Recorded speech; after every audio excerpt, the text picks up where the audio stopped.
ఇప్పటి వరకు ఉన్న అంచనాల కంటే కూడా ఇప్పుడు గేమ్ చేంజర్పై మరిన్ని అంచనాలు పెరిగిపోయాయి. త్రిబుల్ ఆర్ తర్వాత చరణ్ నుంచి రిలీజ్ అవుతున్న సోలో సినిమా ఇది. కాబట్టి మెగా అభిమానులు ఈ సినిమా కోసం చాలా ఆసక్తిగా ఎదురు చూస్తున్నారు. శంకర్ సక్సెస్ కోసం సైతం అంతా ఎంతో ఈగర్గా వెయిట్ చేస్తున్నారు. కొంతకాలంగా ఆయనకు సరైన సక్సెస్ లేదు.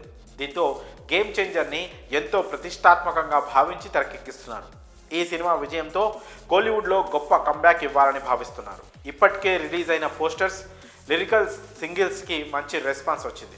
ఈ సినిమాపై ఒత్తిడి కూడా గట్టిగానే ఉంది. దేవరతో యంగ్ టైగర్ ఎన్టీఆర్, పుష్ప 2 విజయంతో బన్నీ పేర్లు పాన్ ఇండియాలో మార్మోగాయి.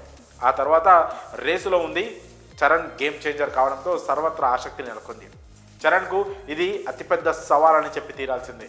ఒకవేళ ఈ అంచనాలను అందుకుంటే మాత్రం చరణ్ క్రేజ్ నెక్స్ట్ లెవెల్లో ఉంటుందని చెప్పడంలో ఎలాంటి సందేహం లేదు.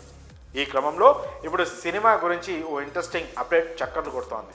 సినిమాలో క్లైమాక్స్ యాక్షన్ సన్నివేశాలు పీక్స్లో ఉంటాయని, అలాగే ఇంటర్వెల్ బ్యాంగ్ ఊహించని విధంగా ఉంటుందని అంటున్నారు. ముఖ్యంగా క్లైమాక్స్ యాక్షన్ సీన్స్ అయితే ప్రేక్షకులకు కొత్త అనుభూతిని పంచుతాయని, ఆ స్టంట్స్ కోసం హాలీవుడ్ మాస్టర్లు వర్క్ చేశారనే టాక్ నడుస్తోంది. పైగా వాటి కోసం ప్రత్యేకంగా కొన్ని రకాల సెట్లు నిర్మించి షూట్ చేసినట్లు వినిపిస్తోంది.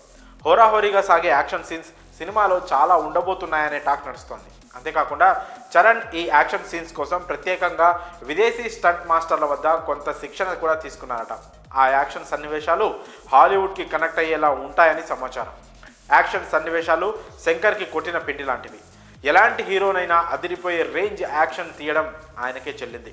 అందులో ఎంతో క్రియేటివిటీ కూడా ఉంటుంది. దీంతో గేమ్ చేంజర్లోనూ శంకర్ మార్క్ యాక్షన్ మళ్ళీ పీక్స్లోనే ఉంటుందని అంతా బలంగా నమ్ముతున్నారు. ఇప్పుడు చరణ్ అభిమానుల ఆశలన్నీ శంకర్ మీదే ఉన్నాయి. పైగా ఈ సినిమా బలమైన కాంపిటీషన్ మధ్య థియేటర్లో అడుగుపెట్టబోతోంది. కాబట్టి అధిక శాతం ఆడియన్స్ను థియేటర్స్కు రాబట్టాలంటే శంకర్ చాలా పగడబందీగా సినిమా ప్రమోషన్స్ ప్లాన్ చేయాల్సి ఉంటుంది. ఇక ఏమవుతుందో చూడాలి. మరి ఈ విషయంపై మీ అభిప్రాయాలను కామెంట్స్ రూపంలో తెలియజేయండి.